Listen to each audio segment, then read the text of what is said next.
Hello friends, welcome to personal tutor. I am Bhumika Mishra. जैसा कि हम क्लास 8th की ज्योग्राफी कर रहे थे, आज उसका थर्ड चैप्टर है मिनरल्स एंड पावर रिसोर्सेज। हम मिनरल्स और पावर रिसोर्सेज के बारे में समझेंगे। आपके हिसाब से जैसा हमने फर्स्ट चैप्टर में पढ़ा था कि व्हाट इज़ रिसोर्सेज, तो सबसे पहले इस चैप्टर में तो हमें ये पता होना चाहिए कि व्हाट इज़ मिनरल्स। ठीक है, मिनरल्स के बारे में अपन को पता होना चाहिए। मिनरल्स जो होते हैं हमें हमारे अर्थ सरफेस से मिलते हैं। ठीक है, यहाँ पे डेफिनेशन लिखी हुई है, and naturally occurring substance that a definite chemical composition, वो मिनरल कहलाता है। अब ये मिनरल मिलते कहाँ हैं? लैंड सरफेस एरिया पे मिलते हैं।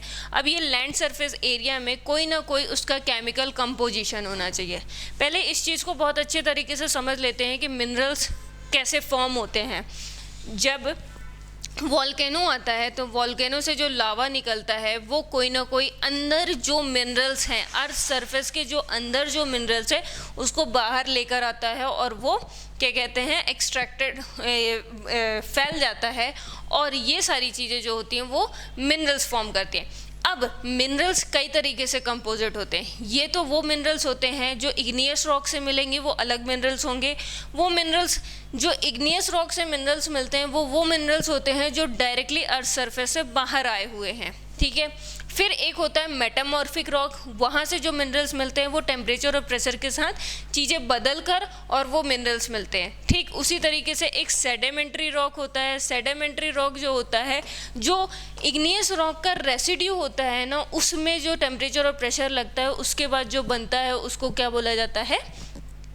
उसको बोला जाता है मिनरल्स। ठीक है, अब मिनरल्स जो है, minerals are not evenly distributed over the surface. अब देखो, सीधी सी बात यहाँ पे लिखी हुई है कि जो इंडिया है, ठीक है, ऐसा तो है नहीं कि मान लीजिए ये हमारा पूरा इंडिया है तो इस पूरे इंडिया में आपको यहाँ पे जो मिनरल मिल रहा है वो यहाँ पे भी मिले। That's not possible. तो हर जगह अलग अलग मिनरल्स देखने को आपको मिलता है। इंडिया में इस रीजन में छोटा नागपुर वाले प्लेटू पे आपको ज़्यादा मिनरल्स देखने को मिलेंगे।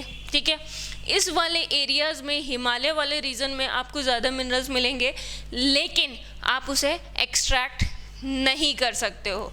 ठीक है, ये सबसे बड़ी दिक्कत आती है। ठीक है, आगे बढ़ते हैं, आगे समझते हैं। जो क्या कहते हैं, concentration of the particular area और rocks formation, some minerals are found in the area which is not easily accessible, such as Arctic ocean bed और एंटार्क्टिक। अब देखिए, मैंने आपको बताया ना कि रॉक फॉर्मेशन से जो मिनरल्स होते हैं वो फॉर्म्ड होते हैं, वो चीज़ आपको समझ में आ गई। दूसरी, आर्कटिक ओशियन और अटलांटिक ओशियन, कुछ ऐसे रीजन्स हैं जहाँ से मिनरल्स को एक्सट्रैक्ट नहीं किया जा सकता है। जिस तरीके से इंडिया में मैंने हिमालयस वाले रीजन बताए, वहाँ पे मिनरल्स तो बहुत ज़्यादा हैं पर आप एक्सट्रैक्ट नहीं कर सकते हो। ठीक उसी तरीके से आर्कटिक ओशियन में बहुत ज़्यादा मिनरल्स हैं, अपन एक्सट्रैक्ट नहीं कर सकते। एंटार्क्टिक ओशियन में पूरा का पूरा जो एंटार्क्टिका है ना वो आइस बेड है। ठीक है, मतलब आइस से पूरा कवर्ड है, तो उस रीजन को भी आप नहीं ले सकते हैं। ठीक है, उस रीजन को भी आप एक्सट्रैक्ट नहीं कर सकते हैं। ठीक है, नेक्स्ट देखते हैं। नेक्स्ट है मिनरल्स। नेक्स्ट क्या लिखा हुआ? Minerals are a different type of a geological environment. Different type के जियोलॉजिकल इन्वायरमेंट में डिफरेंट टाइप के आपको क्या कहते हैं, मिनरल्स मिलेंगे। अभी अब जब अपन आगे पढ़ेंगे तो आपको समझ में आएगा कि कॉफ़ी जो है वो ब्राज़ील वाली जो है वो बहुत अच्छी है। क्यों? क्योंकि वहाँ का जोग्राफिकल लोकेशन की वजह से वहाँ पे कॉफ़ी प्लांटेशन ज़्यादा अच्छा होता है। हमारे इंडिया में कॉफ़ी प्लांटेशन कर्नाटका में होता है, तो कर्नाटका वाली ही कॉफ़ी अच्छी है और कहीं पे आप उसका प्लांटेशन ही नहीं कर पाओगे। ठीक उसी तरीके से असम में आप देखोगे तो असम में टी प्लांटेशन होता है और कहीं वो प्लांटेशन ही नहीं हो पाता है। तो ये सारे डिफरेंसेस आते हैं जियोलॉजिकल इन्वायरमेंट के। इस तरीके से मिनरल्स में डिफर होता है। मिनरल्स में भी आप देखोगे कि बॉक्साइट का प्रोडक्शन सबसे ज़्यादा कौन करता है? ऑस्ट्रेलिया करता है। क्यों? क्योंकि वहाँ पे जियोलॉजिकल इन्वायरमेंट की कंडीशन की वजह से ऐसा होता है। Under varying condition they are created by the natural process. इसमें ह्यूमन को कोई लेना देना नहीं होता है। कोई भी मिनरल्स कहाँ पे प्रोड्यूस हो रहा है इसमें इंसान का कोई लेना देना नहीं। यदि इंसान का लेना देना होता तो सबसे ज़्यादा आयरन का प्रोडक्शन सब अपनी कंट्री में कराना चाहते। क्योंकि आजकल जितने भी प्रोडक्शन हो रहे हैं, जितनी भी चीज़ें बन रही हैं, सब आयरन और स्टील की बन रही हैं, ठीक है। फिर उसके बाद identify on the basis of a physical property such as a colour, density, hardness, chemical property such as a solubilities, ठीक है। ये सारी चीज़ें डिपेंड करती हैं मिनरल्स पे, ठीक है। अब देखो यहाँ पे एक चीज़ बताई गई है कि आपको मिनरल से बहुत अच्छे से रिलेट किया गया है सॉल्ट। सॉल्ट जो है ऑफ इन योर फूड, आपके फूड में सॉल्ट है, वो भी एक तरह का मिनरल है, ठीक है। पेंसिल में ग्रेफाइट है, जो ब्लैक कलर की दिखती है ना पेंसिल जिससे आप लिखते हैं, वो ग्रेफाइट की बनी हुई है, वो भी एक तरह का मिनरल ही है, ठीक है। नेक्स्ट देखते हैं टाइप्स ऑफ मिनरल्स। अब मिनरल्स कितने तरह के होते हैं, अपन ने मिनरल समझ लिया, अब मिनरल्स कितने तरह के होते हैं। मिनरल्स बेसिकली दो तरह के होते हैं, एक मेटालिक होता है, नॉन मेटालिक होता है। जिसमें मेटल होते हैं उन्हें मेटालिक बोला जाता है, जिसमें मेटल नहीं होते हैं उसे नॉन मेटालिक बोला जाता है। जिनमें मेटल्स होते हैं और जिसमें आयरन होता है उसे फेरस बोला जाता है, और जिसमें आयरन नहीं होता उसे नॉन फेरस बोला जाता है, ठीक है। इस फेरस का मतलब Fe से लीजिएगा, और केमिस्ट्री में Fe किसको लिखते हैं, आयरन को लिखते हैं।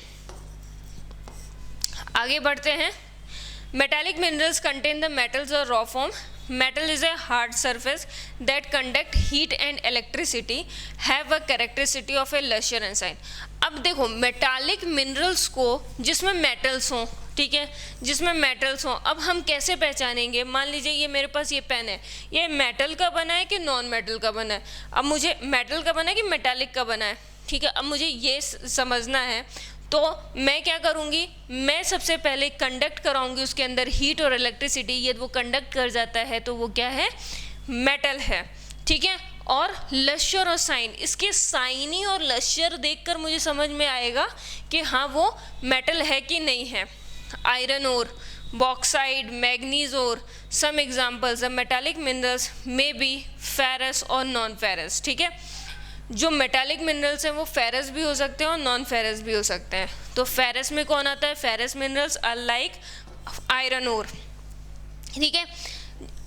यदि किसी मिनरल में आयरन ओर है, मैग्नीज ओर है और क्रोमाइट है, ठीक है, जो कंटेन करते हैं आयरन, मैंने आपको बताया ना Fe मतलब आयरन, तो जिस भी कंटेंट में आयरन है उसे हम बोलेंगे फेरस मिनरल्स और फेरस मेटालिक, ठीक है। और नॉन फेरस किसे मिलेंगे, डज नॉट कंटेन आयरन, जो कंटेन नहीं करते आयरन उसको क्या बोला जाता है, नॉन फेरस। नॉन लगा है ना, मतलब कि आयरन नहीं होगा। Some other metal such as a gold, silver, copper, lead, ठीक है, ये सारी चीज़ें हो सकती हैं। नेक्स्ट देखते हैं नॉन मेटालिक। अब देखो मेटल्स में जो हीट और इलेक्ट्रिसिटी कंडक्ट कर दे वो मेटालिक मिनरल्स, जो नहीं करे, डू नॉट कंटेन मेटल्स, पहली बात तो मेटल्स नहीं हो उसके अंदर, उसे नॉन मेटालिक बोला जाता है। एग्जाम्पल लाइमस्टोन, माइका, जिप्सम, ये सारी क्या चीज़ें होती हैं, ये होती हैं नॉन मेटालिक। अब ये क्या होती हैं, इलेक्ट्रिसिटी को कंडक्ट नहीं कर पाती हैं, ठीक है। मिनरल फ्यूल्स, ठीक है, कोल, पेट्रोलियम, ये भी नॉन मेटालिक में आती हैं, ठीक है, ये भी नॉन मेटालिक में आती हैं। ये याद रखिएगा, कोल और पेट्रोलियम जो है वो नॉन मेटालिक मिनरल हैं, ठीक है। मिनरल्स कैन बी एक्सट्रैक्टेड, कैसे एक्सट्रैक्ट किया जा सकता है, माइनिंग के थ्रू, ड्रिलिंग के थ्रू और क्वेरलिंग के थ्रू। ये आगे समझते हैं एक्सट्रैक्शन ऑफ मिनरल से। इस एक्सट्रैक्शन ऑफ मिनरल्स में 3 तरह की प्रोसेस बताई गई है जिससे हम मिनरल्स को एक्सट्रैक्ट कर सकते हैं। मैंने आपको बताया कि लैंड सरफेस एरिया पे ही क्या कहते हैं अपन को मिनरल्स मिलता है और नेचुरल रिसोर्सेज हैं, इसमें ह्यूमन का कोई भी लेना देना नहीं है। ह्यूमन का लेना देना इस पार्ट से है, एक्सट्रैक्शन ऑफ मिनरल्स। मिनरल के मिलने में ह्यूमन को कोई लेना देना, लेकिन एक्सट्रैक्शन ऑफ मिनरल में इंसान का लेना देना है। The process of taking out the minerals from the rock buried under the earth surface called mining, क्या बोला जाता है उसको, माइनिंग बोला जाता है, ठीक है। minerals that lie a shallow depth and taken out the removing the surface layer, this is known as a open cast mining। अब देखो होता क्या है, कि जैसे मान लीजिए कि ये पूरा रॉक बेड है, ठीक है, यहाँ से मैंने इसको ड्रिल किया और यहाँ पे पूरा मैंने ऐसे पूरा ड्रिल करते करते करते करते चली गई, तो ये पूरा एरिया क्या कहलाएगा? माइनिंग, ठीक है, क्योंकि रॉक बेड के बरीड एरिया से मैं अर्थ के सरफेस से चीज़ें निकाल रही हूँ, वो माइनिंग कहलाएगी। लेकिन मान लीजिए मेरे को मिनरल्स ऊपर ही मिल गया, ठीक है, मान लीजिए इस सरफेस पे मुझे मिनरल्स मिल रहा है इस वाले एरिया में, ठीक है, मुझे सिर्फ इतना का खोदना है, तो मैं माइनिंग नहीं करूँगी, मैं ऊपर की लेयर हटाऊँगी, ठीक है, ऊपर की लेयर मान लीजिए मैंने इस तरीके से हटा दी, तो ये जो एरिया बचा इसमें डायरेक्टली मैं माइनिंग कर सकती हूँ, ठीक है, डायरेक्टली चीज़ें निकाल सकती हूँ, डायरेक्टली मिनरल्स निकाल सकती हूँ, तो वो ओपन कास्ट माइनिंग कहलाता है, ठीक है। और नेक्स्ट जो आता है वो आता है इस माइनिंग में शाफ्ट माइनिंग। शाफ्ट माइनिंग क्या होती है? डीप बोर्स और shaft have made to reach minerals deposit the line on a great depth. अब मान लीजिए यहाँ पे जो था उसे तो मैंने माइनिंग से निकाल लिया, ऊपर ऊपर जो था वो ओपन कास्ट से निकाल लीजिए। मान लीजिए इससे भी नीचे वाले रीजन में क्या कहते हैं मिनरल्स है और वो कई किलोमीटर अंदर है, तो मैं एक शाफ्ट डालूंगी, इस तरीके से ड्रिल करूंगी, ठीक है। इस शाफ्ट के थ्रू यहाँ जो मिनरल्स होगा ना उसको मैं एक्सट्रैक्ट करूंगी और फिर मैं ऊपर लेकर आऊंगी, उसे बोला जाता है शाफ्ट माइनिंग। और ये शाफ्ट माइनिंग आपको कहाँ देखने को मिलेगा? पेट्रोलियम में देखने को मिलेगा, नेचुरल गैसेस में देखने को मिलेगा, अर्थ सरफेस में आपको देखने को मिलेगा। Deep well are bored to take them out and call the drilling, ठीक है। और ये डीप वेल बोर्ड किया जाता है ना, जिसके थ्रू मान लीजिए ये जो शाफ्ट डालने के लिए जो मैंने ड्रिल किया गया है ना उसे बोला जाता है ड्रिलिंग, ठीक है। Minerals that lie near the surface are simply dug out and the process is called quarrying, ठीक है। जैसे ये वाला था ओपन कास्ट माइनिंग के ऊपर के सरफेस हटा के और मैंने माइन कर लिया था, तो इस प्रोसेस को क्या बोला जाता है? क्वेरलिंग, ठीक है। यहाँ पे आपको समझ में आ गया, शाफ्ट माइनिंग करने के लिए जो प्रोसेस यूज़ की जाती है वो ड्रिलिंग, और वहीं पे ओपन कास्ट माइनिंग करने के लिए जो प्रोसेस यूज़ की जाती है उसे क्वेरलिंग बोला जाता है, ठीक है। ये देखिए ये ऑफशोर ड्रिलिंग वाली प्रोसेस दिखा रहा है, ड्रिलिंग ऑफ ऑयल के लिए इस तरीके से ड्रिल, ये वाटर है और इसके अंदर पूरा ड्रिल कर रहे हैं ये लोग, ठीक है। आगे देखते हैं डिस्ट्रीब्यूशन ऑफ द मिनरल्स। जिस तरीके से हमने समझा कि जो डिस्ट्रीब्यूशन है वो एक जैसा नहीं है, देखिए इस मैप में बहुत अच्छे से आपको देखने को मिलेगा, इस मैप में हर जगह एक तरह का साइन नहीं बना है, और जो साइन बने हैं वो अलग अलग डिफाइन कर रहे हैं अलग अलग मिनरल्स को। तो यहाँ पे जो साइन है वो आपको यहाँ पे नहीं दिखेगा, यहाँ पे जो साइन है वो आपको यहाँ पे नहीं दिखेगा, ठीक है। तो इससे ये प्रूफ होता है कि हर जगह सेम मिनरल्स नहीं होते हैं, ठीक है। अब डिस्ट्रीब्यूशन ऑफ मिनरल्स का डिस्ट्रीब्यूशन देखते हैं। यहाँ पे बोला गया है metallic minerals are found in igneous and metamorphic. जो मैंने आपको पहले समझाया ना कि इग्नियस और मेटामॉर्फिक में सेम टाइप के आपको मिनरल्स देखने को मिलेंगे। Rock formation that is a large plateau, कौन कौन से? आयरन ओर, कहाँ देखने को मिलेगा iron ore? North Sweden. Copper और निकल का डिपॉजिट ओंटारियो कनाडा में देखने को मिलेगा। आयरन, निकल, क्रोमाइट, प्लैटिनम, ये सब आप सबको साउथ अफ्रीका में। ये सब किसके एग्जाम्पल हैं? ये एग्जाम्पल किसके हैं? इग्नियस और मेटामॉर्फिक के ही एग्जाम्पल हैं, ठीक है। इसी तरीके से सेडिमेंट्री रॉक जो है formation of a plains and young fold mountains contain non metallic metals, ठीक है। ये नॉन मेटालिक मेटल्स हैं जो कि limestone deposit the Caucasus region of France, इस रीजन में आपको मिलेंगे। और ये नॉन मेटालिक मिनरल्स जो हैं लाइमस्टोन, माइका, जिप्सम, ये सारी जगह जो हैं यहाँ पे उस तरीके के मिनरल्स मिलते हैं। मैग्नीज डिपॉजिट जॉर्जिया में मिल रहा है, ठीक है। फॉस्फेट बेड अल्जीरिया में मिल रहा है। तो इस तरीके से हर जगह डिफरेंट क्या कहते हैं हमें देखने को मिलता है। अब यहाँ पे कॉन्टिनेंट वाइज दिया हुआ है कि किस कॉन्टिनेंट में कौन सा मिनरल मिलता है, ठीक है। चाइना और इंडिया में आयरन ओर डिपॉजिट आपको मिलेगा, ठीक है। और ये दोनों जो हैं, the continent produce more than half of the world tin, ठीक है।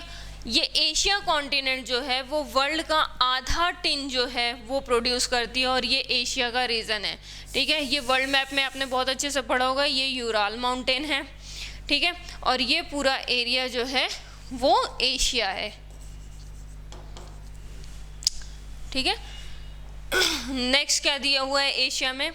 एशिया में और चीज़ें दी हुई है, चाइना, मलेशिया और इंडोनेशिया में लीडिंग प्रोड्यूसर ऑफ टिन के लीडिंग प्रोड्यूसर हैं, और वहीं पे China lead the production of a lead का सबसे ज़्यादा प्रोडक्शन करती है, एंटीमनी टंगस्टन का सबसे ज़्यादा प्रोडक्शन करती है।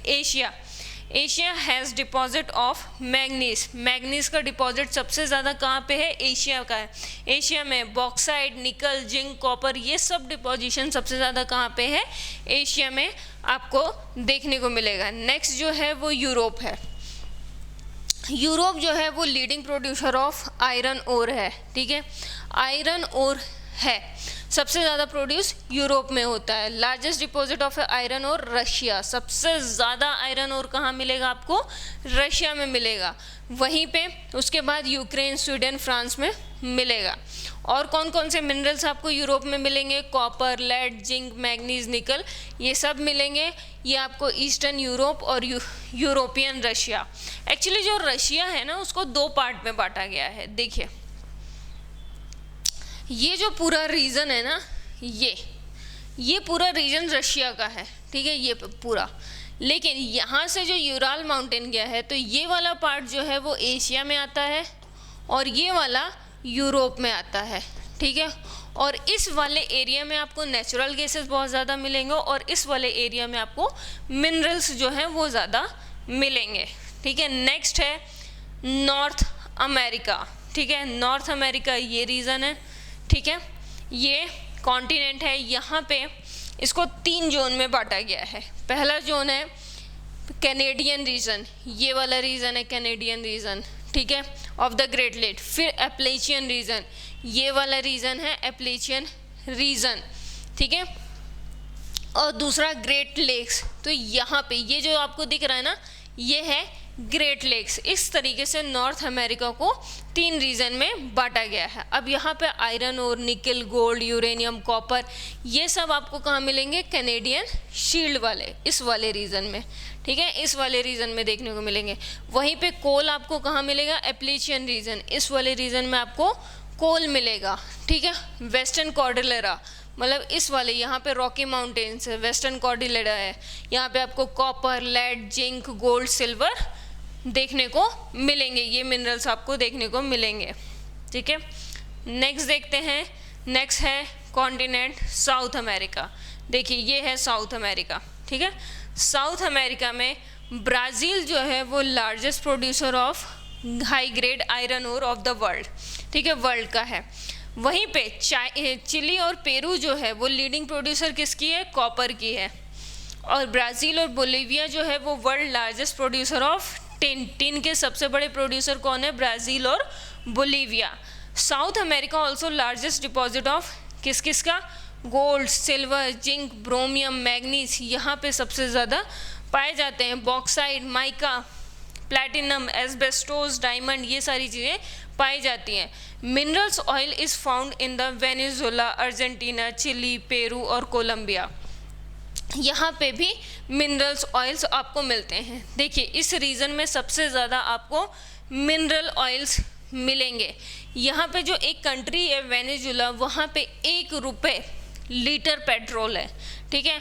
आपके हमारे इंडिया में जो है वो 110-120 रुपये लीटर पेट्रोल हम भराते हैं, जबकि यहाँ पे एक कंट्री है वेनेजुएला, गुयाना, यहाँ पे 1 रुपये लीटर प्रति क्या कहते हैं आपको पेट्रोल मिल जाएगा इजली, ठीक है।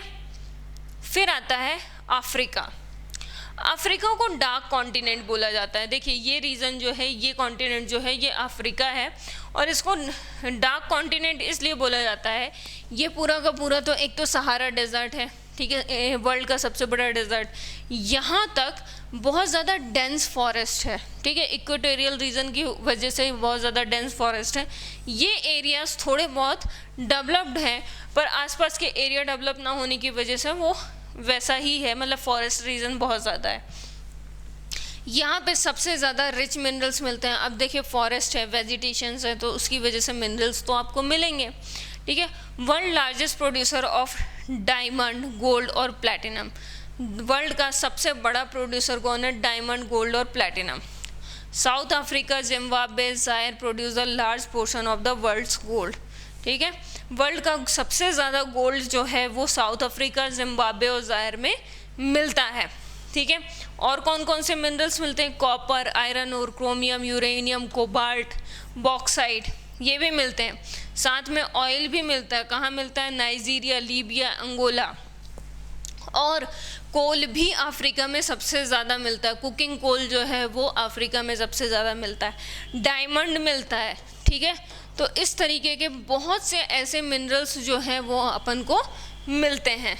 नेक्स्ट देखते हैं, नेक्स्ट है ऑस्ट्रेलिया। ऑस्ट्रेलिया जो है वो लार्जेस्ट प्रोड्यूसर ऑफ बॉक्साइट है। वर्ल्ड में सबसे ज़्यादा प्रोडक्शन किसका करता है? बॉक्साइट को कौन करता है? ऑस्ट्रेलिया करता है, ठीक है। उसके बाद क्या क्या? गोल्ड, डायमंड, आयरन और टिन, निकल, ये सब ऑस्ट्रेलिया प्रोडक्शन सबसे ज़्यादा करता है, ठीक है। Rich in copper, lead, zinc, manganese यहाँ पे। साथ में ही यहाँ पे एक माइंस है, Kalgoorlie and Coolgardie are the area of a western Australia have a largest deposit of gold. Gold का सबसे बड़ा डिपॉजिट कहाँ पे है? इन दो माइंस में, कलगोरली और कुलगार्डी माइंस में, ठीक है। ये आपको ऑस्ट्रेलिया में देखने को मिलेगा। Last continent, minerals. मिनरल्स जो है वो जियोलॉजिकल ऑफ अंटार्कटिका, ठीक है। यहाँ पे ये एक तो ऐसा कॉन्टिनेंट है जो साइंटिफिक कॉन्टिनेंट बनाया गया है। यहाँ पे लोग अपना एक रिसर्च सेंटर बनाकर यहाँ पे रिसर्च करते हैं और क्या कहते हैं, रिसर्च करते हैं। और यहाँ पे क्या कहते हैं, ज़्यादा मतलब कोई इंसान नहीं रहता और कोई कॉन्टिनेंट का कोई कंट्री का कब्जा नहीं है, ठीक है। तो यहाँ पे बहुत ज़्यादा हमें मिनरल्स देखने को मिलते हैं, ठीक है। Existence of a variety of a minerals, some probably large significant size of a deposit of coals. ये कोल यहाँ पे बहुत ज़्यादा डिपॉजिट है, लेकिन हम एक्सट्रैक्ट नहीं कर सकते ऑस्ट्रेलिया से, हमें ये भी पता है। Transantarctic mountain and the iron of a Prince Charles mountain of the east Antarctica is forecasted, iron और गोल्ड, सिल्वर, ऑयल, ये सब कमर्शियल क्वांटिटीज़ जो हैं वो यहाँ पे अंटार्कटिका मिलेंगे, लेकिन हम एक्सट्रैक्ट नहीं कर सकते। उसके पीछे कई रीज़न है। एक तो पूरा वो आइस से कैप है, दूसरा वहाँ पे रिसर्च सेंटर और साइंटिफिक रिसर्च सेंटर्स बनाए गए हैं, किसी भी कंट्री का कब्जा नहीं है। और कोई यदि उसे एक्सट्रैक्ट करेगा तो दूसरी कंट्री जो है वो उस पर क्या कहते हैं, ओवर पावर करने की कोशिश करेगी, और मे बी ये रीज़न हो सकता है वर्ल्ड वॉर का, ठीक है। नेक्स्ट देखते हैं यूज़ ऑफ मिनरल्स। अब मिनरल्स का क्या यूज़ है ये अपन कल करेंगे। होपफुली यहाँ तक आपको समझ में आया हो, और समझ में आया हो तो अपने दोस्तों के साथ शेयर करें, लाइक करें और चैनल को सब्सक्राइब करें। Thank you.